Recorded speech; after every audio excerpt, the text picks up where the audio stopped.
दोस्तों नमस्ते प्रणाम, मैं आपकी मंजू मोहिनी और स्वागत करते हैं सबके चैनल पे, सभी के यूट्यूब चैनल पे आपका स्वागत अभिनंदन बा। सब कैसे दिखाए बतावा? वहां कैमरा पकड़ाई यार घुसुर गई याद गई ना, वो यार बैठी वाले कैसे बनाई ही वही तो बताओ यार वाले एक ले सब मतलब कैमरा मावत जाए अब कैमरा पकड़ाई जाए।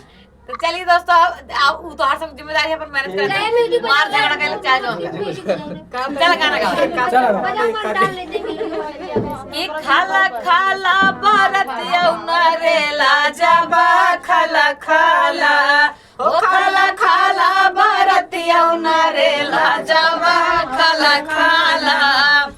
अरे पूड़ी बनाबा हो पनीर बनाबा पूरी बनाबा हो पनीर बनाबा तोहरे बहिनी के दूधवा के खीर बनाबा खाला खाला खाला खाला भारत यौना रे लाजबा खाला खाला खाला खाला भारत यौना रे लाजबा खाला खाला।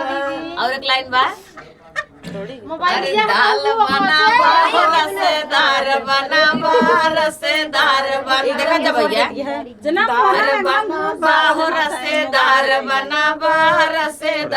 बनाबा तोरे बउआ के नेबुआ के अचार बनाबा खाला खाला ओ खाला खाला भारत यौना रे लाजबा खाला खाला ओ खाला खाला भारत यौना रे लाजबा खाला खाला। अरे छोला बनाबा ओड़ा पाव बनाबा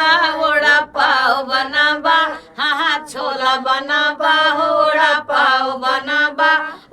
पाव बनाबा लमका चौरे के सारे पोलाव बनाबा खाला खाला ओ खाला खाला भारत यौना रे लाजबा खाला खाला ओ खाला खाला भारत यौना रे लाजबा खाला खाला। गाड़ी के कैसे लग के बन के बताइए।